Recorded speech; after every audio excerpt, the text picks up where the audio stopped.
Hello दोस्तों, मेरा नाम सुमित्रा है। मैं 35 साल की खूबसूरत महिला हूँ।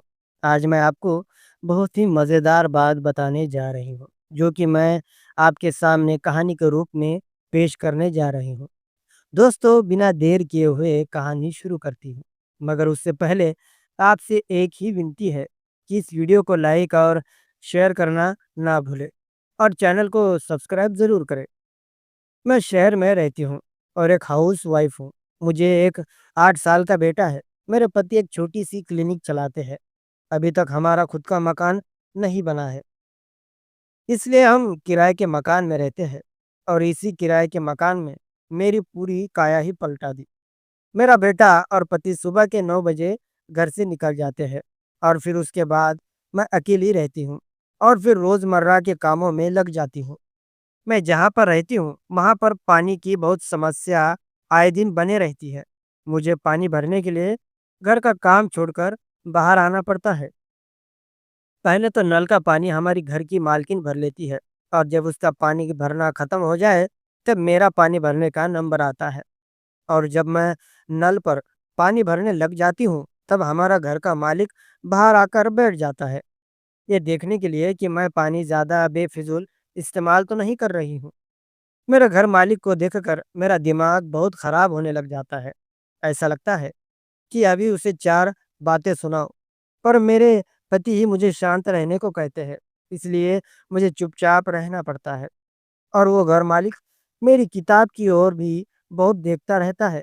शायद वो मेरी किताब को पढ़ना चाहता है, पर उसे क्या पता है कि मैं कितनी खतरनाक हूँ।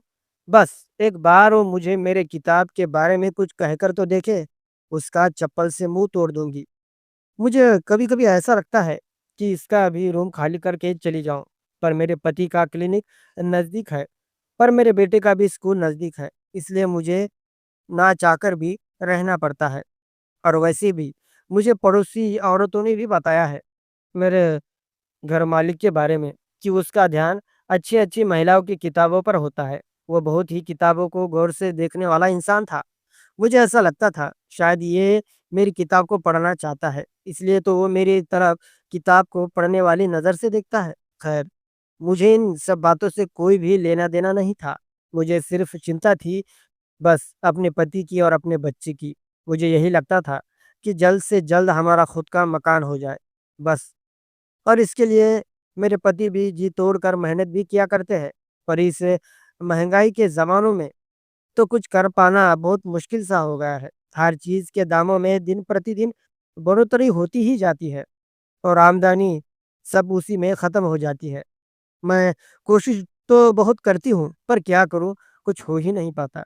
बस दिन भर इसी सोच में मेरा मन डूबा रहता है, पर मेरे दिन इस तरह से ही उदासी में गुज़रते रहते हैं।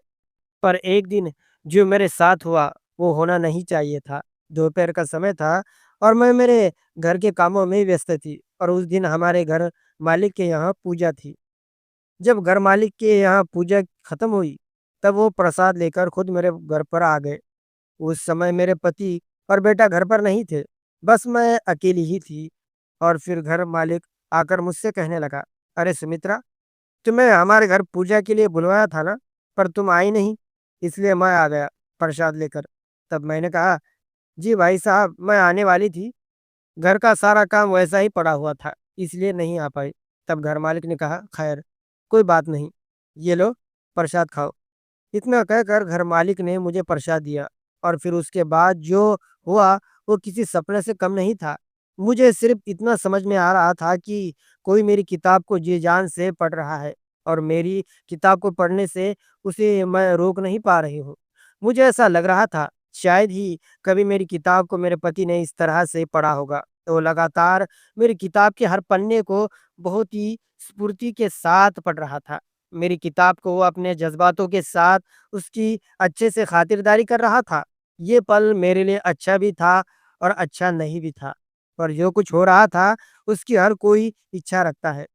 तकरीबन 1 से 2 घंटे तक मेरी किताब की पढ़ाई खत्म हुई और फिर उसके बाद जब मैंने मेरे किताब को देखा, तो मैं हैरान होकर रह गई। मेरी किताब पर किसी की मोहर लगी हुई थी। मेरी किताब का हर एक पन्ना असह्य हो चुका था और जब मैंने घर मालिक को मुस्कुराते हुए देखा, जो मेरी तरफ देखकर मुस्कुरा रहा था, जैसे वो मुझसे कह रहा हो कि देखो मैंने तुम्हारी किताब को पढ़ ही लिया। मुझे अब बहुत अजीब-सा लग रहा था, पर मैं क्या करूँ, कुछ भी समझ में नहीं आ रहा था। मैंने तब सोच लिया कि अगर मैं मेरी पति के सामने किताब की बात करूँगी, तो वो कुछ गलत ना समझ ले, इसलिए मैंने शांत रहना ही ठीक समझा।